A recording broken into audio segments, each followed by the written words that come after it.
Hi everyone, my name is Tong, and today I'm going to talk about an educational issues that affect almost every level of higher education, which is academic stress. To truly understand what is burnout, we need to first look at where it originates, which is academic stress. So what is academic stress? Stress is a completely normal biological response to a demand, but there's a very clear distinction between moderate and excessive academic stress. Moderate stress actually acts as a motivator. It improves our task performance, sharpens our focus, and increases our productivity so we can meet the deadlines. But excessive stress is highly destructive. It negatively impacts students cognitively, behaviorally, often leading to a severe procrastination, and emotionally, sometimes inducing depression. So the turning point happens in our mind when students cognitively assess stress as a threat rather than a challenge. It triggers a negative psychological reaction, and that reaction is the first step on the road to burnout. So what is academic burnout? It actually originally conceptualized in the workplace, and this phenomenon has now widely extended into academic. So if stress is defined by having too much of pressure, burnout is defined by having not enough energy left to care. It has three main pillars. First is total disengagement, a complete lack of enthusiasm for any academic task. Second is deep cynicism, where students develop a negative attitude towards the class and the peers. Finally, there's the reduced sense of accomplishment, where students feel completely inadequate no matter how much effort they put in. So stress and burnout do not exist in isolation. They exist on a continuum. So stress will be the input and burnout is the outcome. Research actually indicates a significant positive correlation.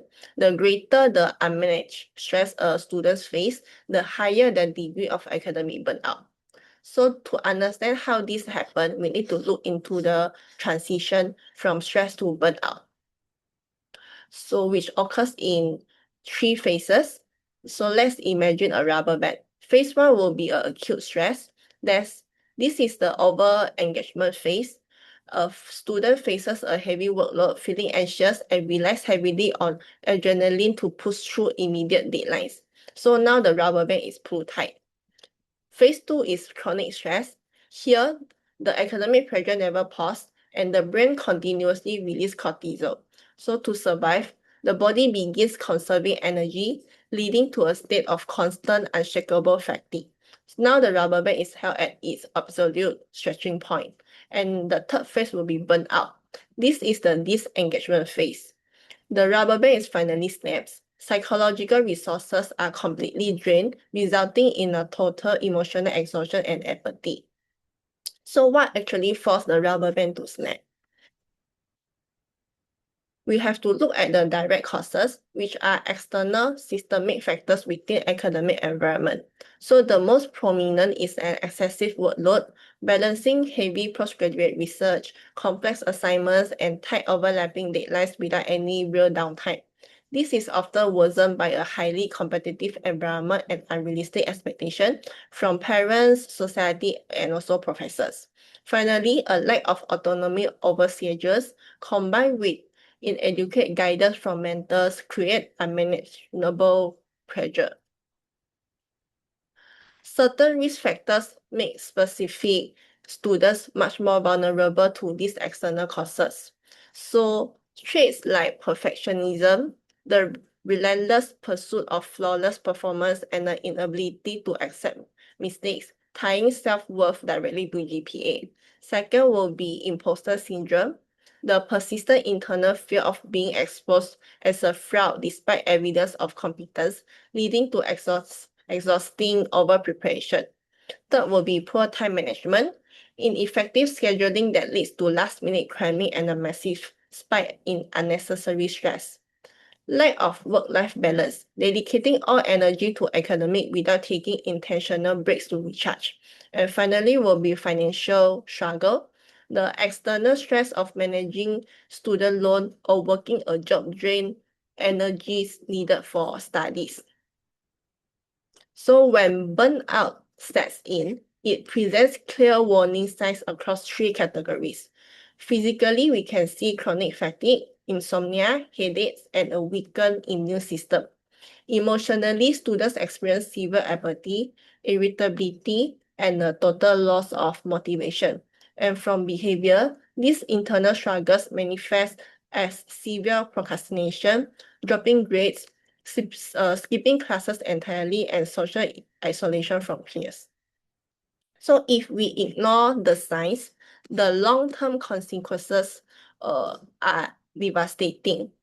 Academic-wise, cognitive exhaustion severely impairs memory and critical thinking, leading to failing classes, loss of scholarships, and students dropping out of university entirely. From health-wise, what begins as emotional apathy can quickly evolve into long-term clinical depression, severe anxiety disorders, and chronic physical illness. The profound cynicism associated with burnout can completely destroy a student's passion for a career they originally love. So because burnout is a systemic issue, solving it requires two approaches. First will be the institutional responsibility. So university must reform the environment, meaning to implement reasonable work policies, coordinating assignments deadline across the faculties so they don't overlap the deadline, providing accessible mental health counseling. Second will be individual action. So as students, we must focus on self-care, trying to make time outside of study for things that make us feel better and more like ourselves, such as hobbies, time with our family and friends, rest or exercise. So we have also need to take breaks that pull us completely away from our screen and study environment.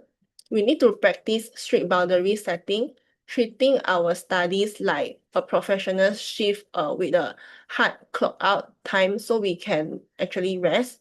And finally, we need to prioritize proper sleep and physical recover over late night cramming, recognizing that a rested brain is more productive than an exhausting one. So actually, education should be a process that empowers us, not one that exhausts us to the point of breaking. So by recognizing the sign early and reforming our academic environment, we can ensure students' success and well-being.